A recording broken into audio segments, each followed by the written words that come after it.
Joining me now live is a friend of the briefing, Georgia Congressman Rich McCormick. He's from the great state of Georgia, which, as you know, is where Coca-Cola, of course, is based. So, sir, we've got Democrats in disarray, and President Trump is winning so much, he's even making our Coca-Cola better. What's next, sir? It's pretty desperate times for the Democrats, which are basically at all-time lows right now. The American public has even the Democrats think they have a less than 20% favorability on even accomplishing anything. And I mean anything. That means they're grasping at straws. They're looking for relativity. They're looking for anything the American public might agree with them on as a whole. They've picked all the wrong fights, and that's why they're in dire straits right now. Yeah, absolutely. Now, the president got the big, beautiful bill done, obviously with your help, and you think other presidents have exhaled. So let me take the rest of the summer off. This president, as you know, this week said he's got 6 or 7 mega bills he wants coming down. He's going to keep you working there, sir. He feels the momentum. Talk about, I know you're pushing the national defense reauthorization, other big issues. What else is coming down the pike? Are House Republicans going to keep the pressure on these Democrats? What else is coming? We're here to work. I mean, this is the great thing about having the House, the Senate, the presidency. As you can see in the first 6 months of President Trump's presidency, he is trying to set records. You could say he's arguably the most effective president in 6-month period of time, especially at the beginning. He has, of course, experience from this before. He's put the right people in the right place.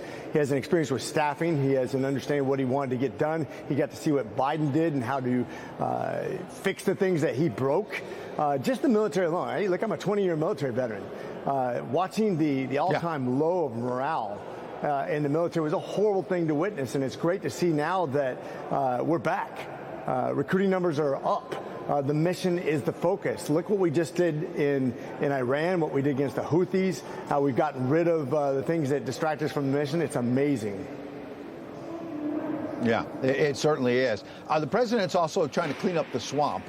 Breaking last night, Justice Department firing Maureen Comey, the daughter of the former FBI chief James Comey, a veteran federal prosecutor, among other things. She was working on the Sean Diddy Combs case, which largely failed for the prosecution, and the Jeffrey Epstein case.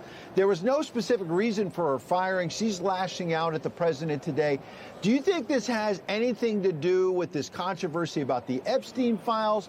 Is it retribution because she's James Comey's daughter? There are some Republicans today saying they don't feel right about this. They feel like it looks like retribution. What do you think it is, sir? Well, I'm going to pull a Bones here from Star Trek. I'm going to say I'm a doctor, not a lawyer.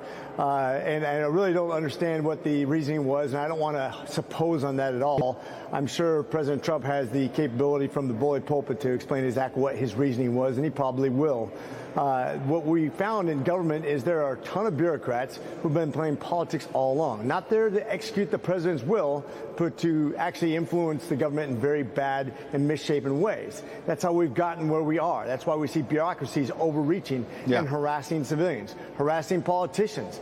That's been bad the whole time. As a matter of fact, we came to a very dangerous point in our history where you had the FBI and the IRS coming after Republican folks, the people who backed conservative agencies during Obama.